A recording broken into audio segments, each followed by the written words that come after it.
Next, we're going to go over Rules and Formulas 5. And Rules and Formulas 5 goes over absolute values, transformations of functions, which we will briefly cover because we can mostly solve these with the Desmos calculator, percent change, the distance formula, and then finally the sum and product of solutions. And the sum and product of solutions should mostly be review. It's going to be about systems of equations and then finding the solutions to the system of equation and then either finding the product of those solutions or adding them together. So not just writing what X and Y is, but actually doing a little bit more with our final answer. Okay, so again, this is Rules and Formulas 5. And then here's the overview of what we're going to be covering.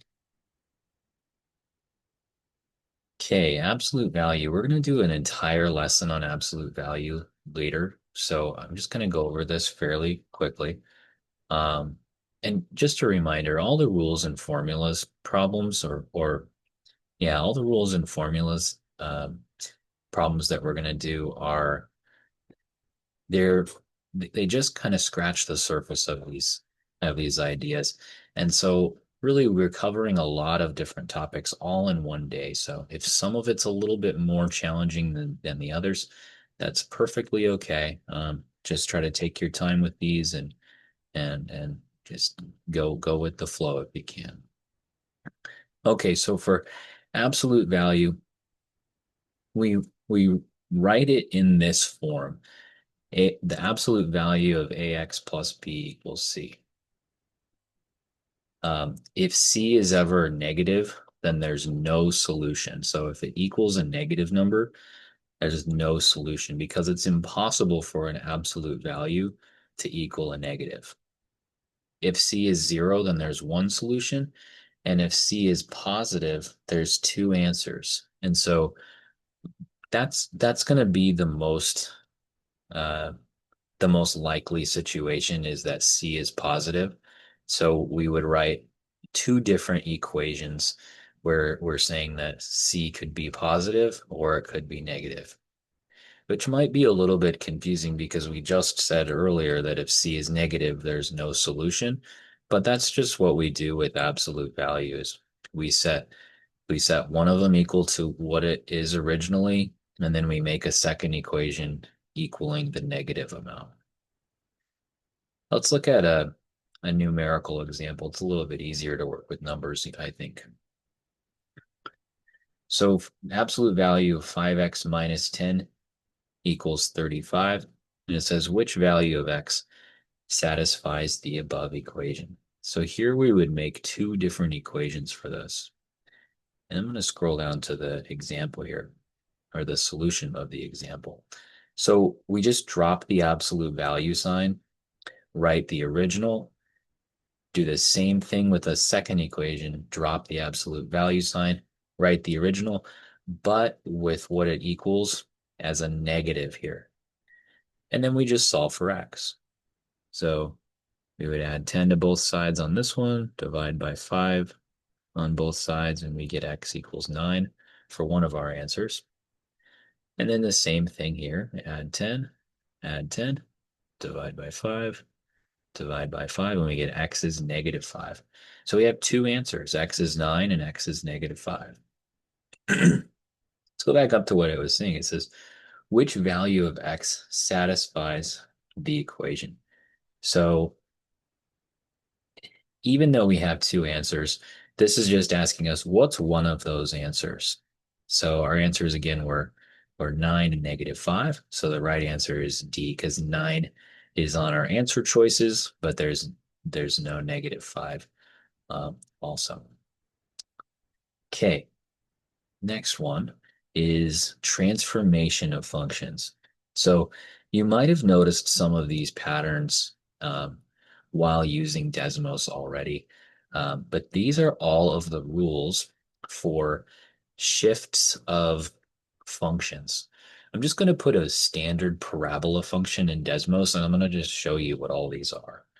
Um, This isn't really something that you need to memorize for the SAT, but if you plan to do more math, I would suggest memorizing these. So I'm just going to write a function like f of x is equal to 2x squared. So here's our function. Now we're going to see what happens when we do some different things to it. So if I write this like, um, let's look at one of these. So if I write this as like -1 on the outside, that would be a vertical shift. That would be this example. We're shifting it down. So let me just write the original function up here, and I'll do a second one here. Equals 2x squared -1. So that's just a vertical shift. If we do +1 on the outside, that's a shift upwards. Now, if we have something where it's like it's shifted right or left, um, that's something that's more of an example of something that would be in vertex form. Um, so we can see that a little more easily in vertex form. Let me see if I can write one here. Okay. So instead of writing 2x squared, I wrote 2 times quantity x minus 2 all squared. And so when we put a -2 here inside the parentheses, it just moves the uh, the function +2 on the x-axis. So if this is a minus, it goes to the right.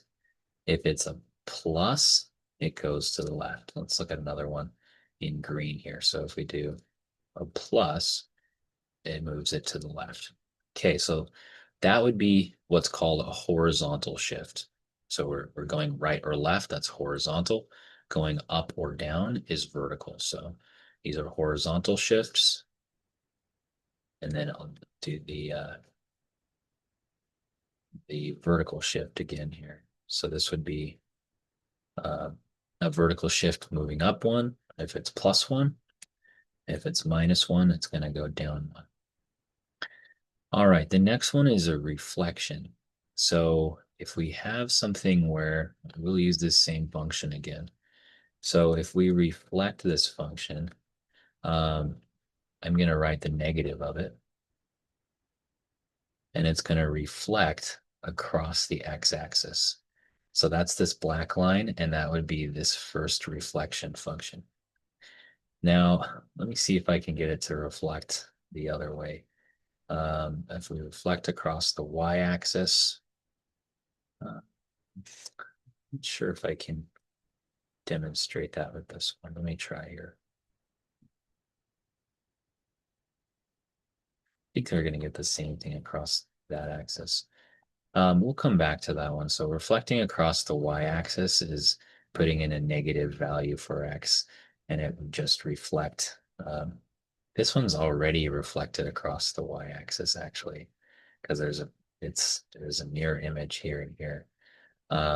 If we had something where it was like x equals, then we could reflect across the y-axis.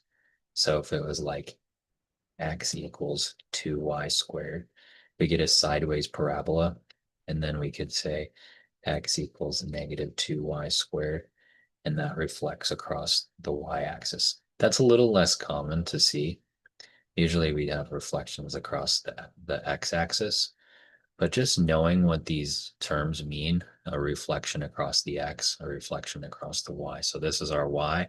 This is, you can think of it as the mirror image. So it's reflecting across the y in that example. Okay, let me see if I can go back to our original function, because let's keep using that original function for the rest of these. So here's our original y equals 2x squared, or f of x equals 2x squared. Next is a vertical stretch or compression. So if we make this 2 a smaller number, let's say we multiply by 1/2. 2 times 1/2 is just 1. So I'm going to write this as x squared now. So we made that number a smaller number, the coefficient. That coefficient is referred to as a. in the vertical stretch or in the horizontal stretches. So when A gets smaller, our graph gets wider. Um, when A gets bigger, our graph gets more compressed. So if I make this a 4x squared, now our graph, instead of the original red, is now the green and it's compressed down. So just remember, when A is greater, it gets smaller. And when A is less, it gets wider. Okay, so that's pretty much everything on the compressions and um, stretches for graphs. The same thing is true with the horizontal ones. So same basic idea with A. As it gets bigger, then our graph gets compressed. As it's smaller, our graph gets wider. Okay, so now we're going to look at this example question. It says, in this XY plane, y equals g of x is represented by a parabola. Which of the following transformations corresponds to a shift of 3 units to the left? And we have some different options here.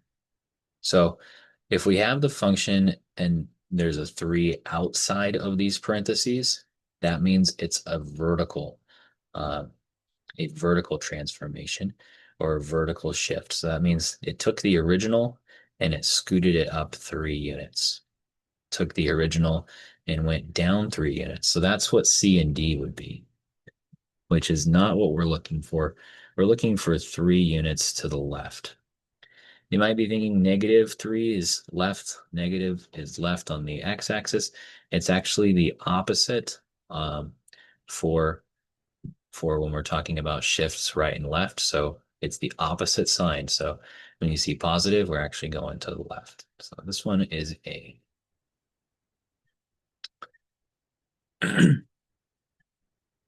Okay. Percent change. Now we're kind of really shifting gears here into non-graphing. Percent change tells us the percent increase or decrease of something.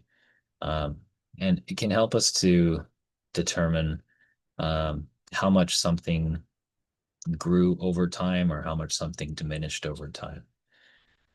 Percent change is the final amount minus the initial amount divided by the initial amount.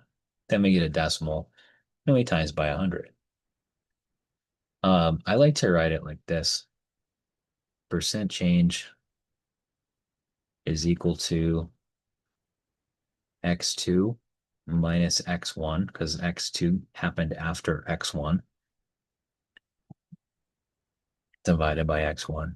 And then we know if it's a percent, if it's a decimal, most people I think know that we just have to multiply by 100 to change it to a percent. So that's how I write it algebraically. Now they wrote absolute value here. Sometimes our percent change, um, sometimes we get a negative answer.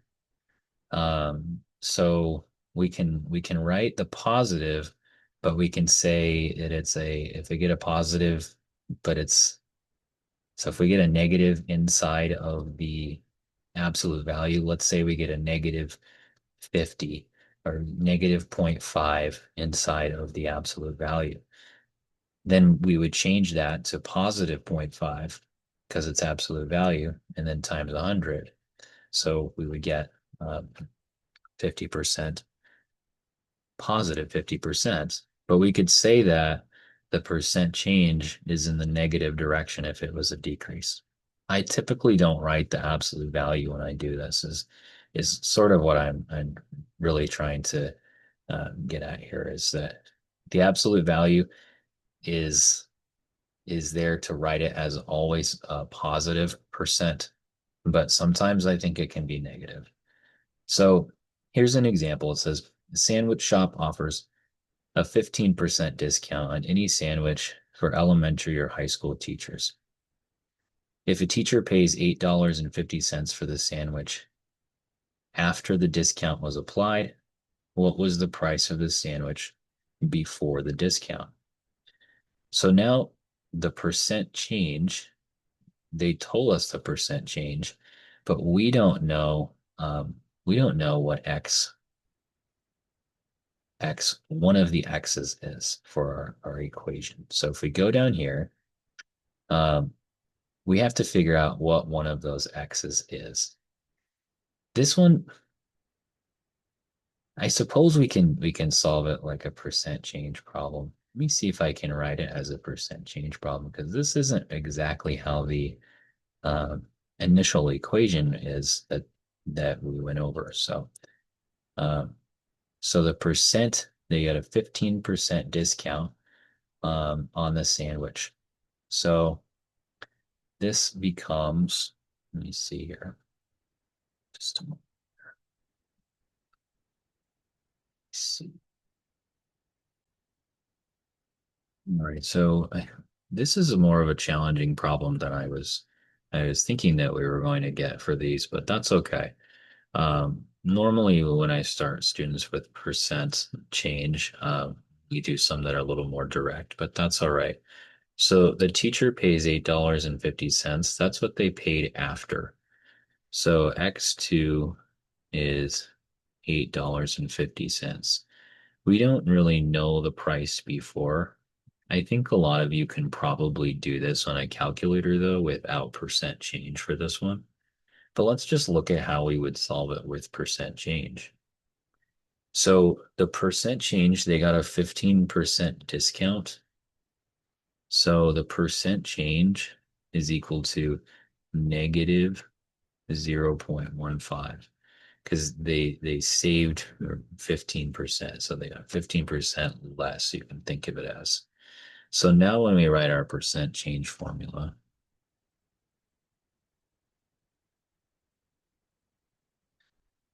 then we just fill this information in. And I think identifying what this value is probably the toughest part of the problem. So sometimes we have to solve for percent change. Sometimes they give it to us, and then we have to decide, is it positive or is it negative? So this one is negative. And X2, the final cost is $8.50 minus the initial cost before the discount, which we don't know what that was.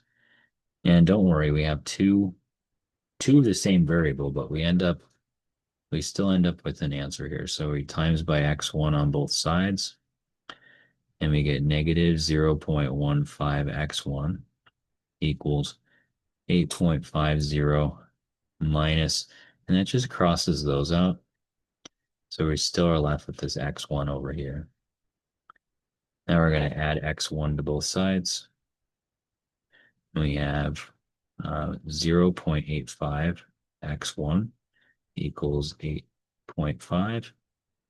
And I'm just going to leave it as $8.50. Leave it in terms of money here, because that's what the problem is about. So now this is 0.85. We're dividing by 0.85 on both sides, and we get x1 equals 10. And you might have been able to do this with mental math or with your calculator even. You could try this with guess and check also. But I think the point is that we're able to use the percent change formula for this. So the initial cost of that sandwich was $10. They got 15% off, and then that was $8.50. The answer is C for that one. Okay. The distance formula. That helps us to find the distance between 2 points. The distance formula is basically the Pythagorean theorem written a little bit differently. So the Pythagorean theorem says a squared plus b squared equals c squared. And if we think of this as on the coordinate plane, we could even write this like x squared plus y squared equals d squared. And so if we wanted to find the distance between 2 points like this, we could say this is x from here to here, and this is y from here to here. And then we would find this black line. That's the distance. Oops. That's the distance between these 2 points, between that point and that point there. So the x would be the red and the y would be the blue. And we can do the Pythagorean theorem that way because D is basically C, and there's X is basically A, and Y is B. So when we find out this X line, we have to figure out what's this point and this point, and then we subtract the X coordinates to figure out the length of X. That's what this part says. Then we do the same thing for the y. We do this point and subtract just the y values. That's what this part says. So when we have the distance, we actually find the square root of this. So this becomes the square root of x squared plus y squared equals just d, because the square root of d squared is equal to d. And so that's what this is saying here. I think that if that makes sense to you, that's awesome. Because now you can compare the distance formula with the Pythagorean theorem, and intuitively it will help you make a little more sense of this. If that's still a little bit confusing, that's okay. You can still just use this formula to find the distance between 2 points. So here gives us an example. It says, find the distance from the center of this circle to the point 7,9. Now for the equation of a circle, it's quantity x minus h squared plus y minus k squared equals r squared. That's our equation of a circle. And the center of a circle is hk. So the center for this circle is 2, 3. Positive 2, positive 3 for the center. So now we want to find the distance between this point and this point here. I'm going to call this x1, y1. This is x2, y2. We'll zoom out a little bit to make sure you have enough room for this. So the distance formula is x2 minus x1. I'm going to square it, plus y2 minus y1. And we're going to square that. And now we're just plugging in these numbers. So x2 is 7. x1 is 2. And we're going to square that. y2 is 9. y1 is 3. And we're going to square that. Okay, now this is 5 squared plus 6 squared. And we get d equals square root of 25 plus 36. And we get d equals the square root of 61. So that's the distance between those 2 points. And it has it written out here also. So let's go ahead and graph this on Desmos also so you can see an alternate way of solving this. So if we graph the circle, oops, x minus 2 quantity squared plus y minus 3 quantity squared equals 36. There's our circle.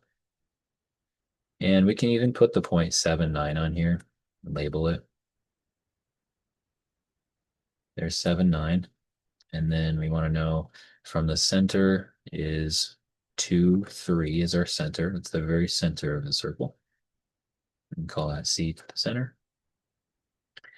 Okay, so now if we want to find the distance between there, we can use basically the Pythagorean theorem.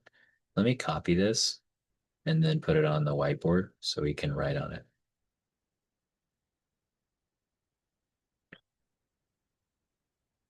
So we're going to get the same answer with Pythagorean theorem. But if we count If we count the x-axis, we'll do it in red like we did before. The x-axis goes from here to here. And so it's at 2. We're going from 2 to 7. So the x is equal to 5. And then for the y-axis, we're going from there to there. And we're starting at 3 and we're ending at 9. So y is equal to 6. So that's how we got our 5 and our 6. Okay, and the line we're looking for is this black line. We want to know what's that black line in the distance, and then this, of course, makes a right angle. That's why we can use the Pythagorean theorem with a right triangle. Okay, so that's both ways that you can conceptually think about the distance formula. All right, the sum and the product of a solution. So some questions ask you to find the sum or product of the solutions. I was thinking this was about systems of equations at first. This is actually about quadratic equations. So quadratic equations, they are equations written in standard form, in the form ax squared plus bx plus c. And then we want to factor it and figure out what the sum and the product is. Except there's a couple of shortcuts that you can do so that you don't have to factor it. And these are kind of interesting. The sum of the solutions is equal to minus b over a. So you don't even have to factor it. All you have to do is figure out what b is, what a is, and then do negative b over a. If you want to know the product of the solutions, it's just c over a. So those are the shortcuts for that. If you don't want to memorize the shortcuts, and well, let's go over the shortcut for this one first, and then I'll show you guys the longer method because I think it's important to know how to factor also. So it says, what's the sum of the solutions to the equation here? So if we just use our shortcut, minus b over a, write the equation again down here, 3x squared plus 6x plus 2.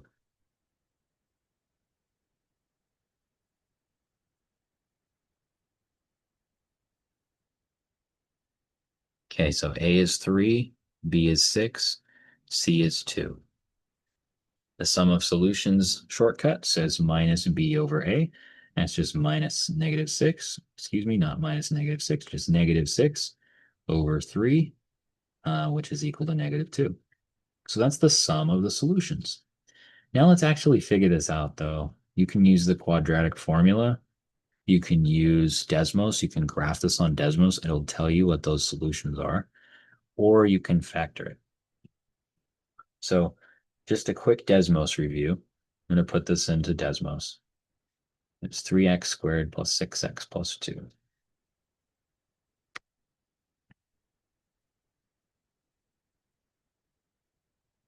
Okay, so that's our graph. Our solutions are just where it crosses on the x. This one might not actually be factorable. Yeah, it says this one's not factorable. So we can tell if it's able to be factored or not by if these are whole numbers. And if they're decimals, that means we get like that means that we have to use the quadratic formula, and then we get something that would be like a square root value. So I was going to show you how to do factoring for review for this, but instead, let's do the quadratic formula. So the quadratic formula is x equals minus b plus or minus the square root of b squared minus 4ac all over 2a. And then we just plug these numbers in and we get an answer for what x is. And we should get two answers because there's a plus or minus there. And we're actually going to go over the quadratic formula in a little bit more detail a different day as well. So instead of solving all of this right now, let me just double check quadratic functions, factoring. You know what? Actually, let's just solve this quadratic formula one.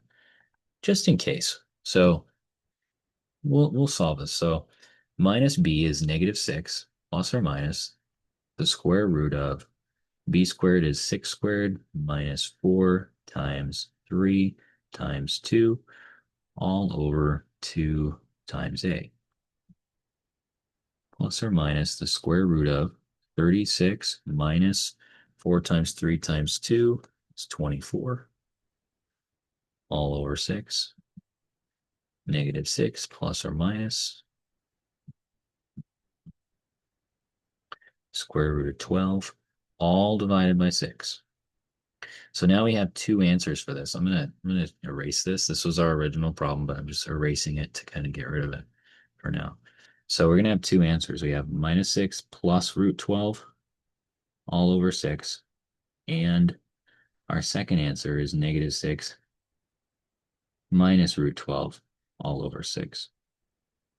And so it's important that you do order of operations correctly. So you got to do the parentheses first, press enter, and then divide by 6. So I would do the square root of 12 first,